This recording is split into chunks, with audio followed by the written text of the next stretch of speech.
ଆମେ ଆସିଛେ ସିद्धେଶ୍ୱର ମହାଦେବଙ୍କ ମନ୍ଦିର ଅମିପାଳ ଗ୍ରାମ। ଅତୀତ ଭରା ଏ ମନ୍ଦିର କାହିଁକି ନା ସଦାସର୍ବଦା କିଛି ନା କିଛି କାର୍ଯ୍ୟକ୍ରମ ଏଠାରେ ରହୁଛି। ରୁଦ୍ରାଭିଷେକ ପୂଜା ହେଉ ବା ଶିବଙ୍କର ପ୍ରତ୍ୟେକ କାର୍ଯ୍ୟକ୍ରମ ଆମର ଏଠାରେ ହେଇଥାଏ। ଗ୍ରାମବାସୀଙ୍କ ଦ୍ୱାରା ଏ ମନ୍ଦିରଟି ସ୍ଥାପିତ ହୋଇଛି ବିଷୟରେ ଗ୍ରାମବାସୀଙ୍କ ସହ କିଛି ଆଲୋଚନା ନେବା। ଆସନ୍ତୁ ଜାଣିବା କିଛି। ମୋ ନାଁ ହେଉଛି ରତ୍ନାକର ଦାସ। ଆଚ୍ଛା ରତ୍ନାକର ବାବୁ, ଟିକେ ଜାଣିବାକୁ ଚାହୁଁଛୁ ଏ ମନ୍ଦିରର କିମ୍ବଦନ୍ତୀ କିଛି ଅଛି ସିद्धେଶ୍ୱରଙ୍କର, ଟିକେ କହିବେ ସେ ବିଷୟରେ।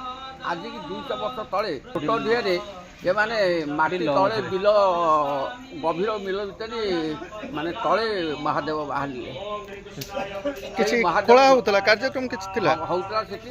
ଯୋଉଠି ବାହାରି ତାକୁ ମାନେ ଆମର ଏଇ ଅମେଇପାଳ 3-4 ଖଣ୍ଡ ମଉଜା ତାକୁ ଆଣିକିରି ଆମେ ସ୍ୱତନ୍ତ୍ର ଠାକୁରଙ୍କର ଯୋଉଠି ଜମି ବାଡ଼ି ଅଛି ସେଇଠି ରଖିକିରି ଦୀର୍ଘ ଦିନ ଧରିକିରି କିନ୍ତୁ ମନ୍ଦିର ଆମେ ସ୍ଥାପିତ କଲୁ। କରିଲା ଭିତରେ ମାନେ ଭଗ୍ନ ଅବସ୍ଥାରେ ଥିଲା। ଆମ ଗାଁରେ ଜଣେ ବଡ଼ ଲୋକ ଭାଗବତ ମହାପାତ୍ର କିନ୍ତୁ ସେ ମନ୍ଦିରଟା ଆଗେ ପ୍ରଥମେ ତିଆରି କଲେ। ଗୋଟେ ପାର୍କ ତିଆରି ହେଲା, ଆଉ ଲୋକଙ୍କର ରୁଦ୍ରାଭିଷେକ ହେଲା ଏବଂ ବାହାଘର ନ୍ୟାୟ ନିମନ୍ତ ଏଇ ଜାଗାରେ ମଧ୍ୟ ହେଲା। ତେଣୁ ଇଏ ଠାକୁରଙ୍କ ପାଖରେ ବହୁତ ଲୋକଙ୍କର କାର୍ଯ୍ୟ ଭଲ ମନ୍ଦ ସବୁ ସିଦ୍ଧି ହେଇଛି। ଈଶ୍ୱର ମହାଦେବଙ୍କର ଅଲୌକିକ ଶକ୍ତି କିଛି ଉପଲବ୍ଧି କରିଛି। କ'ଣ ଟିକେ ସେ ବିଷୟରେ କୁହନ୍ତୁ। ସପ ଧରାଯାଉ, ମୁଁ ଦେଖୁଛି ଯେତେବେଳେ ଘରୁ ବାହାରିବି ମୋ ଘରଟା ତାଙ୍କର ଏଇ ପାଖରେ, ଏଇ କୋଠାଟା। ମୁଁ ସବୁଦିନେ ବହୁତ ଦୁଃଖରେ ଜୀବନ କାଳ କାଟିଥିଲି। ମୋରି କଥା ମୁଁ କହୁଛି। ଗାଁ କୁଟୁରୁ ବହୁତ ବାଣ୍ଟିଲି, କିନ୍ତୁ ଆଜି 84 ବର୍ଷ ପୁରୀ 85 ବର୍ଷ ହେଲା କୌଣସି ଶତ୍ରୁ ମୋ ପାଖରେ ଆସିକି ଆଟାକ୍ କରିନାହାନ୍ତି। ତାପରେ ମୁଁ ପାଇଛି ଆମ ଗାଁରେ ଗୋଟାଏ ଏଠି ଭାଗବତ ଦାସ ବୋଲି ବଡ଼ ଘାଇରେ ଥିଲା। ସେ ସେଠି ସେଇ ଟାଇମ୍ରେ ସେ ଆସି ତାକୁ କହିଲା ମୁଁ କଲିକତାରୁ ଟଙ୍କା ଆଣିଥିଲି ନେଲିନି, ମିଛ କରି ମାନିଲା। ତା 15 ଦିନ ମାସ ପରେ ତା ପୁଅ ମରିଗଲା। ରୁଦ୍ରାଭିଷେକ ପୂଜା ହଉଛି। ଆଚ୍ଛା ରୁଦ୍ରାଭିଷେକ ପୂଜା କ'ଣ ପାଇଁ ଆମେ କରିଥାଉ ଜାଣିଛନ୍ତି? ରୁଦ୍ରାଭିଷେକ ପୂଜା କାହିଁ କରାଯାଏ?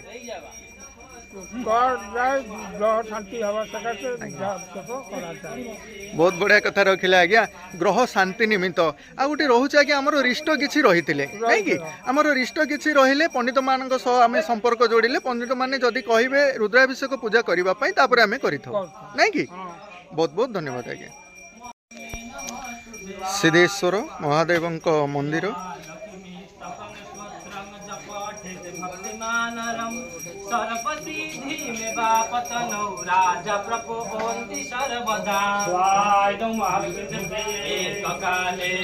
ରୁଦ୍ରାଭିଷେକ ହୋମ ପୂଜାର ଆୟୋଜନ ପ୍ରଭୁଙ୍କ।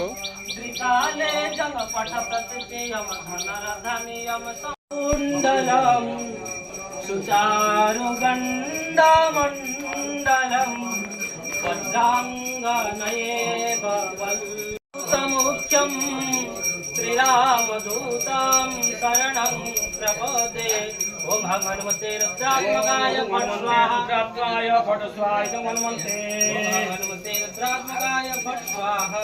इदं हनुमन्ते। हनुमते रुद्रात्मकाय फट् स्वाहा। इदं हनुमन्ते। हनुमते रुद्रात्मकाय फट् स्वाहा। इदं हनुमन्ते। ओम हनुमंत देवताय साउदगिनी संतुष्टे वरदे भव। ओम गुरुनामाग्रे नमो। गुरुनामाग्रमयामि। गुरुनामाग्रे अत्रागच्छ यः।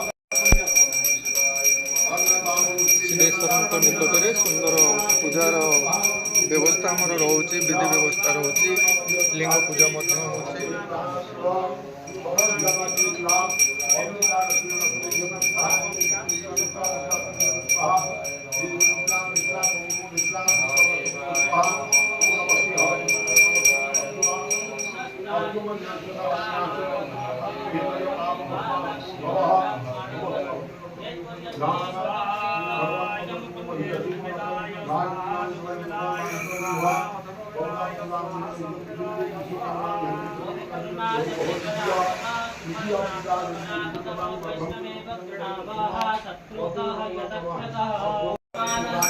ଆସନ୍ତୁ ଆଜି ମହାପ୍ରଭୁ ସିद्धେଶ୍ୱରଙ୍କ ପୀଠ।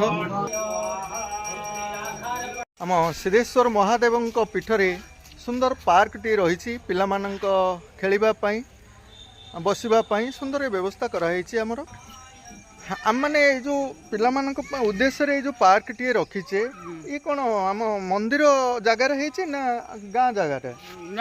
ମନ୍ଦିର ଜାଗା। ଏ ମନ୍ଦିର ଜାଗାଟି, ମନ୍ଦିର ଜାଗାରେ ଆମର ଭାଗବତ ଟୁଙ୍ଗି ଅଛି। ଭାଗବତ ଟୁଇଁ କରାଇନି ଆଚ୍ଛା ହଉ ଯାହା ହଉ ପିଲା ଗାଁ ଭିତରେ ଅଛି ଆମର ଭାଗବତ ବି ନାହିଁ ଆମର ଆସନ୍ତି ସଂକ୍ରାନ୍ତି ପାଳି କରିବାକୁ ହଁ ହଁ ସେଠି ଭାଗବତ ହଉ ଆଜ୍ଞା କିନ୍ତୁ ଆମର ଲୋକମାନଙ୍କର ଏଇ ବିଶ୍ୱାସ ରହିଆସିଛି ଆଜ୍ଞା ଯଦି ଆମର କିଛି ରିଷ୍ଟ ରୁହେ ଆମକୁ ପଣ୍ଡିତମାନେ କୁହନ୍ତି ସେଇ ସମାନ ରୂପରେ ଆମମାନେ ଏସବୁ କାର୍ଯ୍ୟ କରିଥାଉ ଆମ ପରମ୍ପରାକୁ ଆମେ ଉଜ୍ଜୀବିତ ରଖିଛୁ କାହିଁକିନା ଇଏ ହେଉଛି ଆମର ବିଶ୍ୱାସ এই বিশ্বাস বলরে আমি আগুক বড়ুছু আজ্ঞা এইসব কার্যক্রম বন্ধু মানে আজ পর্যন্ত মধ্যে করে আসুন হও বন্ধু আজির ভিডিওটি এইটি আমি শেষ করুছু বহুত বহুত ধন্যবাদ।